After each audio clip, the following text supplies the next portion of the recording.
तो दोस्तों, आपके किचन गार्डन में भी लगा हुआ है हरी मिर्च का प्लांट, लेकिन सिर्फ हरी मिर्ची ही क्यों, शिमला मिर्ची क्यों नहीं, ब्लैक मिर्ची, टमाटो मिर्ची, येलो मिर्ची। जी हाँ, ये हैं बहुत सारी मिर्च की वैरायटीज जिन्हें आसानी से आप अपने घर में उगा सकते हैं और इन्हें उगाया है दिल्ली के गार्डनिंग एक्सपर्ट दीपक बब्बर जी ने। और सबसे खास बात है कि ये सभी मिर्ची बिल्कुल ऑर्गेनिक हैं। इनका खाद के तौर पर एलोवेरा का इस्तेमाल किया गया है। तो बहुत सारी खास चीजें हैं, किस तरीके से इन्हें पेस्ट से बचाया गया है। अगर आपके टेरेस पर भी है तो आप कैसे मिर्ची उगा सकते हैं, कौन से मौसम में इन्हें उगाना चाहिए, कैसे इनकी केयर करनी चाहिए, फर्टिलाइजर के तौर पर क्या इस्तेमाल कर सकते हैं, इस तरीके की सभी जानकारी आपको इस वीडियो में मिलेंगी। तो ज्यादा देरी न करते हुए हम मिलते हैं गार्डनिंग एक्सपर्ट दीपक बब्बर जी से। इससे पहले यदि अभी तक आपने अपने YouTube चैनल यूनिक फार्मिंग को सब्सक्राइब नहीं किया है तो अभी सब्सक्राइब करें, साथ ही बेल आइकन भी दबाएं ताकि आगे आने वाली वीडियोस की नोटिफिकेशन आपको मिलती रहे।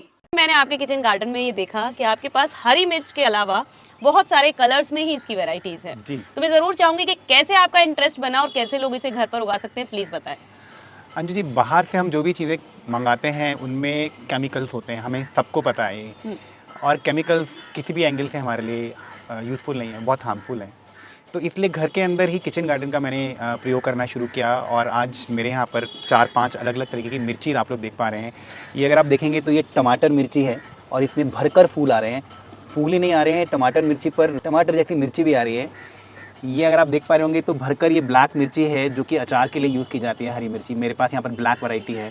यहाँ पर शिमला मिर्च आप देख पा रहे होंगे। एक और तरीके की मिर्ची है यहाँ पर, येलो मिर्ची भी मैंने लगाई है। और ये हमारी नॉर्मल हरी मिर्ची है ही है जिसमें भर भर के फूल आ रहे हैं।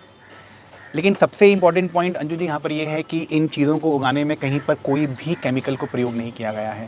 इन्हीं के साथ इनको प्रयोग करने के लिए मैंने बीच में लहसन भी उगाया है। ये लहसन भी हमारा आ चुका है जिसको हम लोग बहुत जल्दी हार्वेस्ट करने वाले हैं। तो इसका पूरा प्रयोग कर पाएँ, ये लहसन को भी हम लोगों ने इसके अंदर यूज़ किया हुआ है। इन्हीं के साथ यहाँ पर टर्मरिक भी हम लोगों ने उगाई है। तो सबसे इम्पॉर्टेंट पॉइंट है ऑर्गेनिक। तो इनके अंदर हम लोगों ने ऑर्गेनिक चीज़ों को यूज़ करने के लिए मैंने जो चीज़ यूज़ किया है वो है एलोवेरा। आप जानते होंगे एलोवेरा हमारे घर में अबंडन में उगाता है और उनको फेंक दिया जाता है। तो इनको रिपॉट करने से पहले एलोवेरा को मैंने काटा, छोटा छोटा काटा और उसके बाद उनको बिल्कुल नीचे की तरफ मैंने एक लेयर बनाई, फिर मिट्टी डाली, फिर एक लेयर बनाई और फिर ये पौधे लगाए। तो आज इनको 6 महीने तक या 5-6 महीने तक कुछ भी देने की ज़रूरत नहीं है। एलोवेरा अपने आप में एक बहुत अच्छे मैन्योर की तरह काम करता है, प्राकृतिक मैन्योर की तरह काम करता है। और ना केवल मैन्योर की तरह काम करता है, ये फंगीसाइड्स और पेस्टिसाइड की तरह भी काम करता है। तो ये सबसे अच्छी चीज़ है जो आप लोग कर सकते हैं। ये बहुत अच्छी चीज़ आपने बताई सर। इसके साथ ही मैं पूछना चाहूंगी कि एलोवेरा आपने इस्तेमाल किया है, तो क्या उसके अलावा आपको गोबर खाद का इस्तेमाल करना पड़ा या सिर्फ एलोवेरा के बाद ही ये इतने अच्छे से ग्रोथ इनकी हो रही है? मैंने घर पे बना हुआ वर्मी कंपोस्ट भी इसके अंदर यूज़ किया है, जो कि आप पत्तियों से बनाते हैं खाद, या फिर घर में जो वेस्ट बच जाते हैं किचन के अंदर उनसे जो खाद बनाते हैं, उस खाद को मैंने यूज़ किया है। और उसके अलावा मैंने एलोवेरा को यूज़ किया है। जी, एक चीज़ और है सर, जैसे कि कोई भी सब्जियां हम बाजार से खरीदते हैं, केमिकल्स का बहुत ज़्यादा उन पर इस्तेमाल किया जा रहा है, कलर्स का इस्तेमाल किया जा रहा है, तो एक तरीके से वो बहुत जहरीली हो जाती हैं। तो इन केमिकल्स का इस्तेमाल, जैसे कि कोई भी कीट अगर उन पर लग जाता है तो उसको मारने के लिए, तो ऐसी कोई समस्या आपके आगे आती है क्योंकि ये बिल्कुल ऑर्गेनिक है? जी अंजू जी, ऐसी समस्याएं बिल्कुल आती हैं। जैसे मैंने कहा, जड़ों के अंदर कीड़ा नहीं लगे इसके लिए मैंने एलोवेरा को यूज़ किया, जो कि एक पेस्टिसाइड की तरह, नेचुरल पेस्टिसाइड की तरह काम कर रहा है। पत्तियों में छिड़कने के लिए मैं टर्मरिक के पानी को यूज़ करता हूँ। टर्मरिक को पानी में घोल कर हम लोग उसको यूज़ करते हैं। और अगर फिर भी आपको लगता है कि वो नहीं जा रहे हैं तो आप सिंपल साबुन के पानी को यूज़ कर सकते हैं। साबुन के पानी को घोलिए और वो घोल आप छिड़क सकते हैं। ना केवल टर्मरिक चींटियों को दूर रखता है, अपूती ये टर्मरिक जो है ये बहुत सारे अलग अलग जो कीट पतंगे आते हैं उनको भी दूर रखता है। जैसे जब भी हम ऑर्गेनिक किचन गार्डनिंग करते हैं तो लोगों की समस्या होती है कि उन पर फ्रूटिंग इतनी अच्छी नहीं आती जितनी कि हम बाहर जहाँ खेतों में देख रहे हैं कि वहाँ पर तमाम केमिकल पेस्टिसाइड छिड़के जा रहे हैं, वहाँ पर होती है। लेकिन मैं यहाँ पर देख रही हूँ कि आपकी जो मिर्ची है उस पर फ्लावरिंग बहुत अच्छी आ रही है, फ्रूटिंग बहुत अच्छी आ रही है, तो वो कैसे? अंजू जी, वही मैंने ऑर्गेनिक चीज़ों को पूरा कम्प्लीटली यूज़ करने की कोशिश की है। केले हम लोग खाते ही हैं, तो मैं केले के छिलकों को फेंकता नहीं हूँ, उनको मिट्टी में दबाता हुआ चले जाता हूँ। इसी गमले के अंदर लगभग 5 से 6 केले के छिलके हैं जो यूज़ किया है। अगर आप वेजिटेरियन हैं, अंडा नहीं खाते हैं, तो पुराने ज़माने में चौक आता था, चूना आता था, आप इसके अंदर चूना या चौक डाल देंगे तो कैल्शियम की कमी को पूरा कर देगा। हमें प्लांट को न्यूट्रिएंट्स देने हैं। पेस्टिसाइड्स या फर्टिलाइजर्स क्या करते हैं, फर्टिलाइजर्स पानी में फटाफट से डिजोल्व हो जाते हैं, वेयर मैन्योर जो है वो धीरे धीरे डिजोल्व होते हैं। मगर अगर हम लोग सॉइल को प्रॉपरली प्रिपेयर करें, पहले से अगर आप नीचे देखेंगे तो मेरे पास बहुत सारे गमले हैं जो प्रिपेयर हो चुके हैं, जिनके अंदर केले के पत्ते या छिलके या ये सारी की सारी चीज़ें डालकर उनको जमा दिया गया है। अब गर्मियों की जैसे ही चीज़ें आएंगी उनमें लगा दिया जाएगा और भर भर के न्यूट्रिशन मिलने वाला है।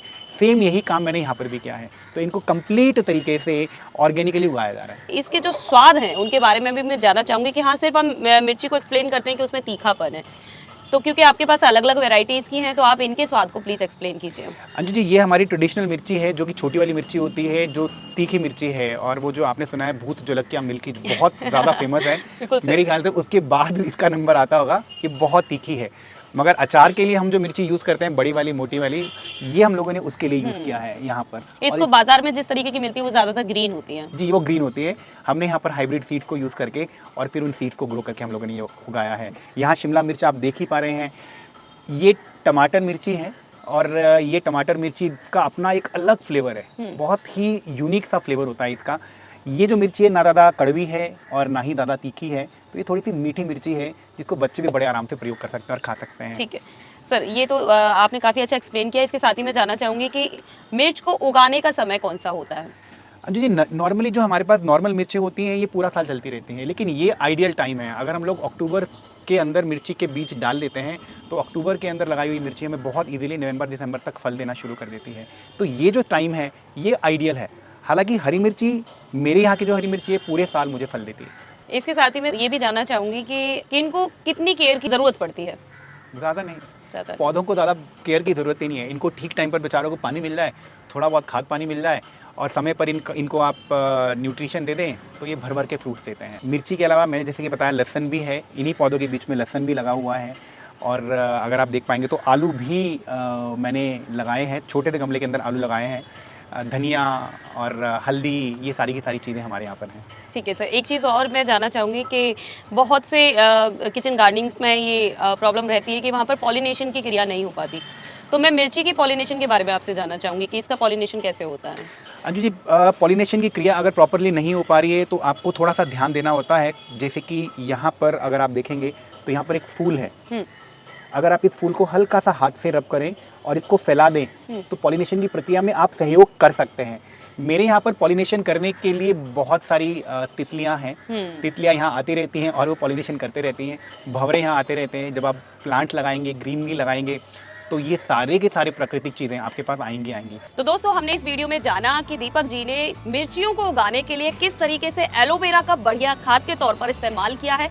इसके साथ ही पेस्ट से बचाने के लिए वो किस तरीके से हल्दी का इस्तेमाल करते हैं और कितनी बढ़िया यहाँ पर फ्रूटिंग आ रही है वो आपने इस वीडियो के अंदर देखी। बहुत अच्छे उन्होंने टिप्स भी दिए जिनकी मदद से आप अपने टेरेस पर मिर्च उगा सकते हैं, वो भी अलग अलग कलर में। तो मुझे लगता है यह वीडियो आपको पसंद आई होगी, तो वीडियो को लाइक और शेयर करना ना भूलें और चैनल को सब्सक्राइब करें। धन्यवाद।